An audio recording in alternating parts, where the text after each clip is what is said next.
우리가 부동산이라고 하면은 돈을 좀 모으기 시작하면 제일 먼저 우리는 부동산을 소유하려고 하죠. 네. 근데 부동산이라는 얘기를 들으면 항상 좀 안정감이 있고요. 돈을 부동산에 투자한다는 것은. 그리고 또 투자 가치라는 얘기. 이 두 가지가 항상 부동산에 따라옵니다. 그러니까 우리가 이제 여기서 굉장히 복잡한 일들이 많이 나올 겁니다. 빚을 내서 이제 부동산을 사잖아요. 집을 살 때는 빚을 내도 된다라는 우리 옛말도 있어요. 어른들 얘기도 있고.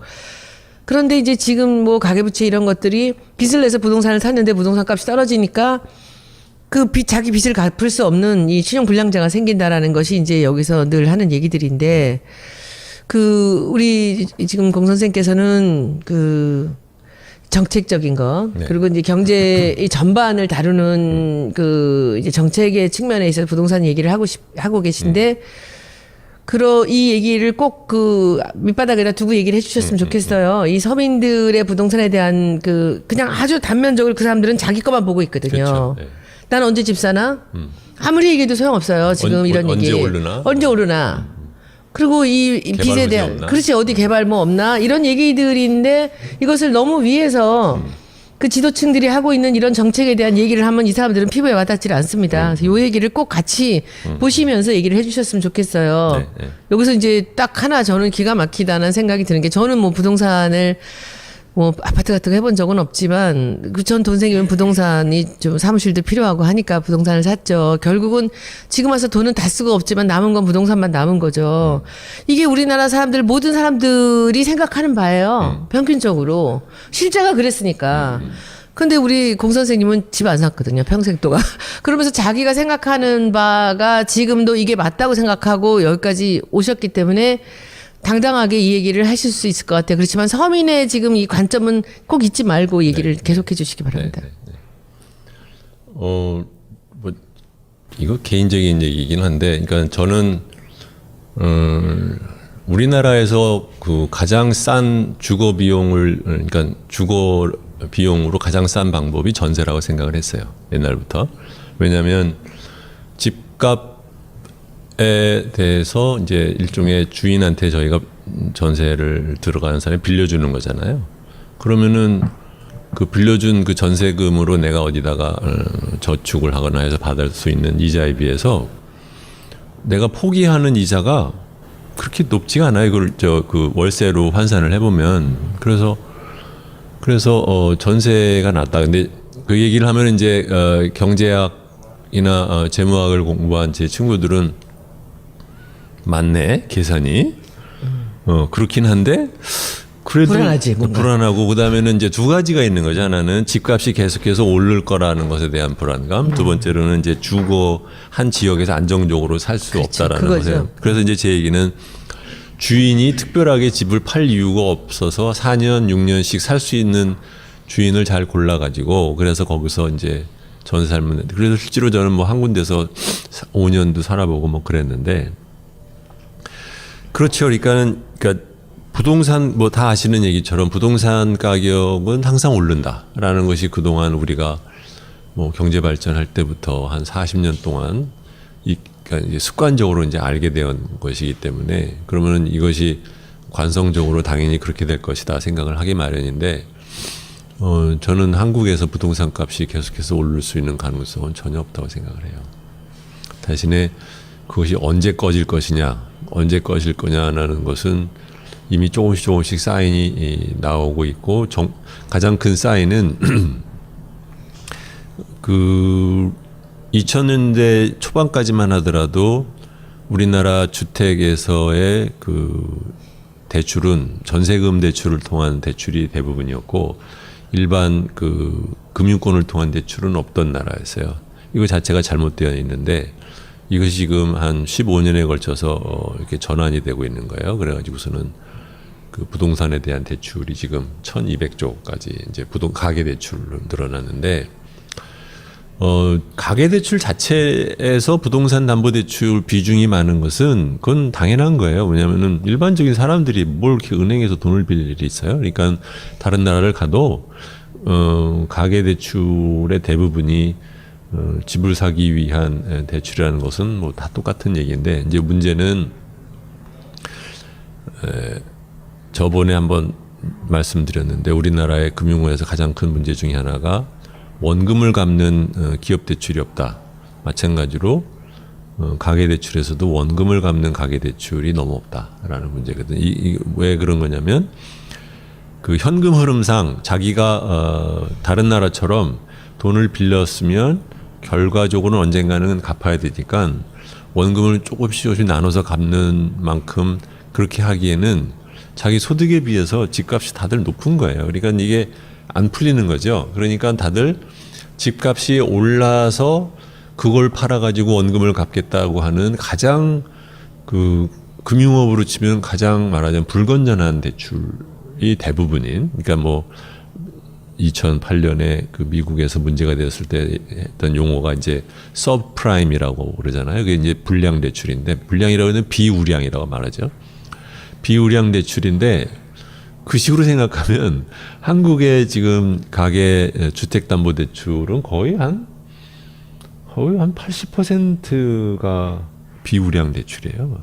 그러니까 굉장히 체제적으로 위험한 거죠. 그러니까 이것은 부동산 값이 빠른 속도로 오르지 않으면 그냥 우르르 무너지게 돼 있는, 언제라도 무너지게 돼 있는 체제예요. 이거는 꼭 지금 2017년 한국이 아니라 그 어느 나라에 가도 가장 금융 안정을 생각하는 정책 당국자라면은 최대한으로 피하려고 하는 가장 그 취약한 구조를 갖고 있다.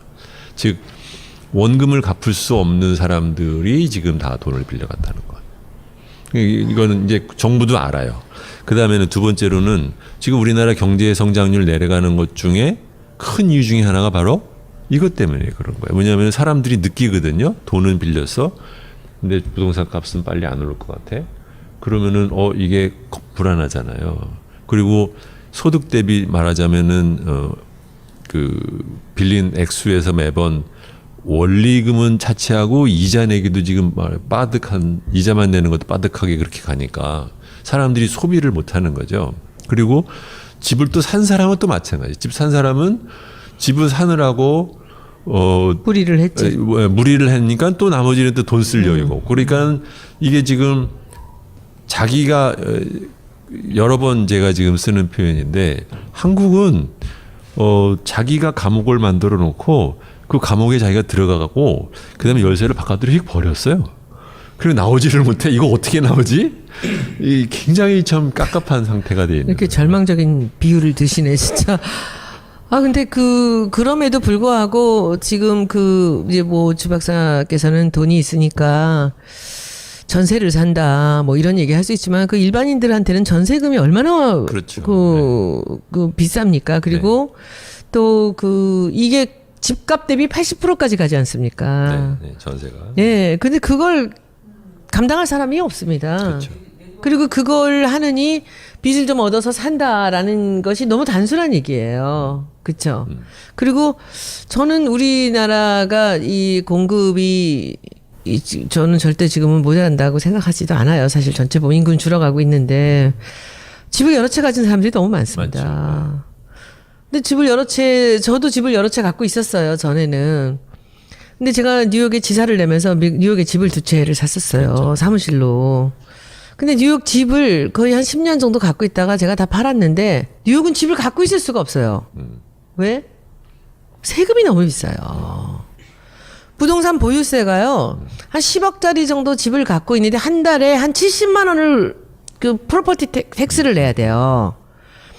근데 제가 살지도 않고 거기 뭐 애들 숙소를 쓰고 있고 그랬었는데 그 한 달에 70만 원씩을 부동산세를 낸다면 그건 못 갖고 있겠더라고 제가. 70만 원이니까는 월. 그렇죠. 그러니까는 700만 원에다가 또 더하면 그러니까 그리고 그것이 우리가 서울에서 제가 그때도 이제 집이 여러 개가 있었지만 그 서울에서는 부동산세가 너무 싼 거예요. 그렇죠. 게다가 무슨 공시지가 이렇게 하면은요, 그 원래 가격보다도 훨씬 더 싸고 여기서는 부동산세에 부담을 가진 적이 한 번도 없었어요. 제가 계산해 보니까 우리나라에서는 약 0.15% 정도 돼요. 우리나라가 부동산 보유세가 뭐 말로는 0.3이라지만 방금 말씀하신 공시지가가 실질값이 낮고 네. 뭐 이런 것 때문에 게다가 또 공시지가에 대해서 이제 과표를 할 때도 또 퍼센트를 깎아서 깎아요. 곱하고 하니까 그래서 그러니까 바로 그게 왜 그러면 다 하는 얘기죠. 그러니까는 뭐 다른 제대로 된 정상 국가는 다들 부동산 보유세가 한 1%에 가까운데 한국은 엄청 낮다. 근데 이런 실물 자산에서 그러면은 그것만 차이가 나도 장기적인 수익률에서 1%잖아요. 엄청난 차이예요, 이거는요. 지금요, 저는 이 경제학자들이 여러 가지 얘기를 하지만은 저는 우리가 일가구 이상을 갖는 사람들한테 대해서 부동산세만 올려도 저는 이거 해결된다고 봐요. 그럼 팔아야 되거든. 맞아요. 제가 뉴욕에서 판 것 같이. 아니 그러니까 그래서 그게 열쇠예요. 근데 열쇠를 바깥에 던졌어. 주워다 줘야지. 네. 경제학자들이. 근데 그래서 주우려고 이런 긴 막대기로 이렇게 열쇠고리를 갖다 이렇게 좀 어떻게 하려고 노무현 씨가 좀 하려고 했더니 그래서 기업들이. 난리를 치잖아. 도리어 그거 근데 이것도 말하자면 이제 언론 조종에 그 제대로 정치 경제 교육을 못 받은 대중이 말하자면 이제 휘둘린 거죠. 그러다면 그리고 두 번째로는 그 과정에서 그러니까 말하자면 일종의 딜레마인 거예요. 그러니까는 중산층 중에 상당 부분은 어쨌든 간에 뭐 그게 뭐 자기는 대단한 사람이 아니다 하더라도 뭐 3억이 됐든 2억이 됐든 4억이 됐든 집이 있단 말이에요. 저렇게 올렸을 때 내 것도 내려가는 거 아니야? 근데 전체적으로 부동산 값이 내려가면 전체적으로 다 좋아지는데 그거는 내가 잘 모르겠고 우선 당장 그것 때문에 내 값이 내려가는 거 아니야라는 문제가 있기 때문에 그러니까는 그런 어떻게 보면은 자승자박이 되어 있는 거예요. 그리고 하나 또 제가 말씀드릴 거는 이 공시지가나 이런 가격들이요. 실제로 서민들이나 일반인들이 많은 분들이 사는 그 아파트들은 꽤 높아요. 그런데 이 돈 있는 사람들이 많이 갖고 있는 땅이나 건물들은 그렇죠. 엄청나게 싸요. 맞습니다. 네. 제가 이번에 그 재산 신고를 하는데 제가 너무 놀랐어요. 제가 10년 전에 21억을 주고 산 이 쬐끄만 건물이 하나 있었어요. 근데 이게 지금 공시지가가 9억이라는 거예요. 그럼 그러니까. 나중에 제가 이거를 30억에 팔면 난 뭐가 돼? 그래서 제가 몇 번을 물었어요, 보좌관한테. 내가 이거를 10년 전에 21억 주고 샀는데 어떻게 지금 이게 9억으로 이게 이게 공시지가가 나오지? 그런 겁니다, 원래. 그래서 지금 다른 걸 봤어요, 한번. 다른 사람들 아파트를 보니까 맞아요. 그 20억짜리 아파트들은 거의 18억 이렇게 내고 있더라는 거죠. 그러면 지금 이 부자들의 돈들이 굉장히 많이 숨어 있다는 거예요, 세금에서는. 맞아요. 네. 근데 이런 부분들을 제대로 조금씩 우리가 좀 쉽게 할 수 있는 그런 그 정책들에서 좀 살려서 이 챙기면 옛날에 김종인 박사가 업무용 토지를 다 팔게 했잖아요. 그 난리를 쳤잖아요. 지금 그거 팔았다고 지금도 땅을 치고 후회하는 재벌들 너무 많습니다. 그때 우리가 그걸 갖고 있었으면 뭐 이러면서. 그래서 그 부동산은 결국은 지금 보면 없는 사람들한테는 불리하고 있는 사람한테 유리하고. 그러니까요. 이게 그러니까 뭐 우리가 이런 그 페이스북 라이브 방송 같은 거를 하는 이유 중에 하나가 이제 그런 거죠. 뭐냐면 뭐 많은 사람들이 다 아는 얘기지만 혹시라도 모를까 해서 우리가 지금 만들어 놓은 이 체제가 얼마나 그 설계 자체가 있는 사람한테 유리하게 설계 자체가 아예 목적이 그거를 사람들이 잘 모르고 있는 것 같은 부분이 많아요. 예를 들면 부동산도 그렇지만 이제 금융세제도 마찬가지인데 그건 또 나중에 또 말씀을 드릴게요. 그러니까 이게 지금 무슨 뭐 한 사람이 어딘가가 숨어가지고 요렇게 해야 부자들이 우리가 잘 살기 이렇게 간 것이 아니라 전체적인 정책이 흘러가는 과정에서 그 정책을 만드는 사람들이 대부분은 부동산을 갖고 있는 사람들이고 여론을 주도하는 사람들이 부동산을 갖고 있는 사람들이다 보니까 거기에 비해서 일반 국민들은 자기네들이 왜 지금 이렇게 부동산 값에 허덕이는지에 대한 그 이유를 잘 모르니까 속이기가 너무 쉬웠던 것이고 이제 이 문제가 계속해서 이제 쌓인 것이고 그리고 이것은 경제 체제로만 보더라도 이런 것이 있어요. 뭐냐면 잘 보세요. 제가 저번에 이제 말씀드린 것처럼 우리나라가 경제 성장을 하는 과정에서 조세 부담률이 20%밖에 안 된다. 굉장히 낮은 나라예요. 그다음에 이 조세 부담률도 다른 나라 같으면 소득세에 연동한 비중이 굉장히 큰데 우리나라는 소득세에 연동한 비중도 굉장히 낮은 나라다. 다 무슨 뜻이냐?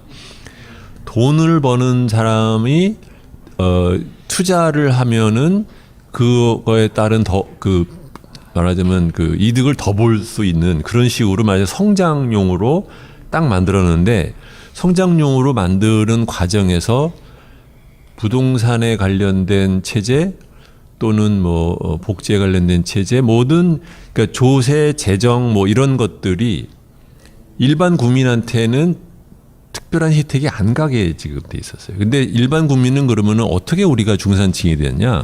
잘 보시면 크게 보면 두 가지예요. 하나는 부동산이고 또 하나는 87년 이후에 그 대기업 쪽에서 그 임금을 갖다 엄청 계속해서 올렸잖아요. 그렇죠? 노동 파업하고 하면서 옛날에는 이제 박정희나 전두환 때는 노동소득도 눌렀어요. 그렇죠? 저임금, 그러니까 노조를 못하게 하고 누르다가 그것이 87년 이후에 그 누르던 것이 힘이 빠지면서 폭발적으로 임금이 올랐어요. 그러고서 나머지는 뭘로 우리들의 그 소위 말하는 민생 정책을 했냐면 실제적인 민생 정책은 부동산 부양 정책이 민생 정책이에요, 우리나라는. 그래서 다른 나라는 항상 독특한 게 있어요. 다른 나라는 경기 조절을 보통은 재정 정책과 조세 정책으로 합니다. 그 선거를 할 때도 맨날 싸우는 게 그래서 뭐 경기가 이렇게 된 게 뭐 조세 때문에 그런 거냐, 재정을 잘못 쓰냐 이거 가지고 싸우는데 한국은 경기 조정을 그걸로 하지 않아요. 부동산으로 해요. 그게 쉬워서 그런가요? 그렇죠. 왜냐하면 효과가 빨리 보이지. 땅에 대한 공급을 자기가 쥐고 있고 양을 쥐고 있고 그다음에는 대출을 자기가 쥐고 있잖아요. 관치금융으로.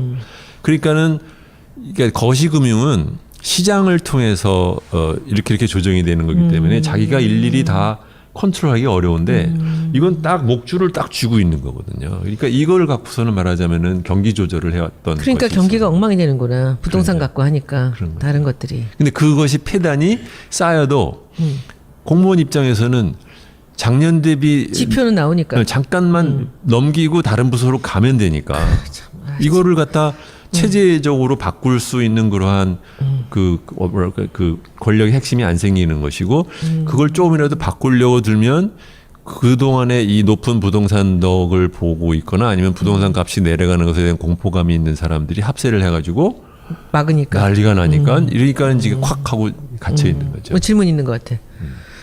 아니요, 뭐 하다못해 요즘 계란도 다 생산자 실명제로 하는데 정책도 좀 공무원들이 이렇게 도망가지 못하게 맞아, 그 세웠던 사람과 그런 기록들이 좀 잘 남고 시그니처를 딱 넣는 거야. 이건 몇 년도에 누가 했다. 예, 갑자기 든 생각이었어요. 괜찮은데요? 우리 그 정책으로 우리 그거 한번 내봅시다. 전혀 현실성은 없어요. 네. 따라가는 거지 꼬리표가. 네. 블랙리스트가 네. 누구냐 했을 때 네. 그 이름들이 적혀 있는 거지.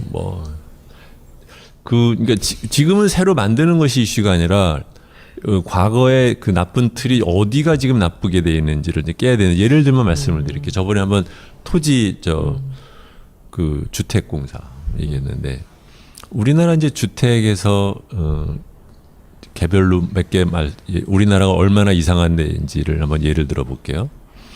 우리나라는 대규모 택지 개발은 국토부 장관이 지정을 하지 않으면 할 수가 없어요. 그게 이제 예를 들면 뭐 검단지구 뭐 무슨 지구 그게 다 그 법에 의한 거예요. 그러니까 10만 평인가 10만 평 같은데 그 이상을 개발을 하려면 국토부 장관이 지정을 해줘야 돼. 근데 다른 나라 가면은요 그걸 중앙 정부의 장관이 지정할 권리 자체가 아예 없어. 그건 다 지방 정부가 자기네들이 알아서 하는 거예요. 그러니까 이게 딱 쥐고 있는 거죠. 그 다음에는 또 하나는 뭐냐면 저쪽 그 토지 수용. 근데 그 다음에 넘어가네. 그래서 지정을 하면 그 땅은 오직 토지공사한테만 넘겨야 돼. 그렇잖아요. 근데 옛날에는 수용을 할 때 시장값보다 훨씬 낮은 값에 샀어요. 그래가지고 이제 수용을 당하는 것이 말하자면 이제 파산 또는 막 그 엄청난 손해로 인식이 됐는데, 제가 그렇게 기억을 하고 있다가 한국에 96년에 와가지고 이 재밌는 얘기를 할 수도 있어요. 그 서산에서 삼성전자에 같이 다니던 동료인데 추석에 갔다 왔어요, 고향에. 그래서 추석 갔다 와서 어떠냐고 그랬더니 이 양반은 이제 서산 사람인데 공부를 좀 해가지고 충남대학교 경제학과를 나가지고 삼성전에 들어와서 쭉 커가지고 이제 삼성전자 전략기획실까지 왔으니까 비교적 상당히 본인으로서 이제 성공적인 직장을 사는 거잖아요. 근데 갔다 왔는데 이번에 굉장히 이상했대요. 그래서 무슨 말씀이냐 그랬더니 그 동네에 내려갔더니 자기 그 저 초등학교 중학교 그 친구들이 야 저 왔냐 그래서 내가 한번 술 살게. 그래서 만났는데 얘네들이 하나같이 에쿠스를 타고 와가지고 그래서 여기서 놀 게 없으니까 저 대전 가자. 그래서 대전을 데리고 가서 거한 룸사롱에 가가지고 막 때려 먹었다는 거죠. 그러니까 걔네들은 뭐냐, 공부를 안 해서 고등학교도 진학을 못하거나 대학교도 아예 생각도 못하는데 그 동네에서 그렇게 해서 이제 아버지 땅 받아가지고 농사를 짓는데 그게 수용을 당해서 그래서 갑자기 말하자면 수십억의 자산가가 됐다는 거예요. 그래서 제가 옛날에는 수용을 당하면은 패가망신하는 줄 알았는데 이제는 그래서 알아봤더니 그 토지 보상금이 시장 가격에 비해서 굉장히 가깝게 됐어요. 예. 그래서 예를 들면 이게 그러니까 제가 그 노무현 정권에 대해서도 비판적으로 생각하는데 노무현 정부 안에 5년 동안에 토지 보상금으로만 100조가 나갔어요. 엄청난 돈이 나간 거죠. 그리고 그게 다 누구한테 가겠어요? 그 토지 갖고 있던 사람들한테 나간 거 아닙니까? 그러니까 경기 부양 안 한다고 하지만 사실은 뒤로는 한 건데. 자, 그래서 정부가 지정을 해야만, 그리고 그러니까 지방에 가보시면 언제나 저제나 내 땅에 수용을 당할까 하고 기다리는 사람이 되게 많아요. 다 그거예요. 그저 그 은행의 지점장, 증권회사 지점장들이랑 같이 제가 이렇게 방문해 보면 맨날 말하는 게 요번에 저기가 수용당해서 떼돈 벌었다. 저기가 요번에 거기 지점이 은행에서 돈 들여야 되니까. 아니 그 지역 경제의 모든 관심이 그렇죠. 돈이 풀리니까. 누구한테 언제 수용당하나가 아주 당연한 거지. 그거는 돈이 풀리니까. 근데 얼마나 이상한 나라예요. 그렇죠? 두 번째. 주택 가격에 대한 분양가 제한하는 거. 이것도 이게 말씀을 드리면 1977년인가 8년에 아파트 분양에 대해서 이제 소위 투기 바람이 부르니까 딱 분양가를 제한을 하고 그걸 하기 위해서는 이제 국민주택 채권을 사라든가 이런 식으로 이제 제한을 했죠. 이게 사실 생각해 보면 정말 반시장적인 정책이고 어쩌다 한번 잠깐 할 수 있을지 모르지만 진즉 없앴어야 되는 거예요. 근데 이게 지나다 보니까 어떻게 보면 우리나라의 모든 중산층 사람들이 내가 떼돈을 벌 수 있는 유일한 기회가 저 분양의 분양권을 장침이 되는 것이 내가 돈을 벌 수 있느냐의 관건이 되니까 그것을 폐지한다고 하면 사실 그것 때문에 문제가 병이 깊은데 그거는 모르겠고 내가 당첨될 수 있는 것을 왜 없애냐 해가지고서는 또 반대를 하니까 부동산 분양가 제한이라는 정책이 지금까지 유지되는데 이거 역시 딱 한국이라고 하는 이 섬, 북한이라고 하는 거 말고 이 섬이라고 요 섬을 벗어나는 순간 이렇게 하는 나라가 전 세계 아무 데도 없어요. 아무 데서도 그렇게 안 하는 정책을 갖다 이렇게 거의 40년을 지금 하고 있잖아요. 이거 폐지해야 돼요. 근데 이 어떤 방법으로 폐지할 거냐는 문제이지만 궁극적으로는 폐지해야 되는 거고. 그러니까 이런 식으로 이거 다 결국 뭐냐면 그 우리나라가 고속 성장을 하는 도중에 일반 가구한테는 혜택이 돌아가는 것이 임금과 부동산 가격을 통한 것이라는 것. 그렇기 때문에 이 문제가 우선적으로 그 권력을 쥐고 있는 또는 원청 부분에 있는 사람들한테 아주 유리한 것으로 설계가 돼 있다는 것. 그래서 그것에 속하지 못한 사람은 완전히 짜부가, 그러니까 임금 소득에 있어서 불평등, 자산 부동산에 대한 그 접근권에 있어서의 불평등, 이 두 가지 문제가 지금 꽉 껴 있어서 나머지 사람들이 지금 고생을 이렇게 하는데도 이걸 또 바꾸자고 하면 모든 사람이 막 일어나니까 이걸 지금 바꾸지도 못하고, 그래서 제가 지금 열쇠를 던져놓고 지금 있다라는 거죠.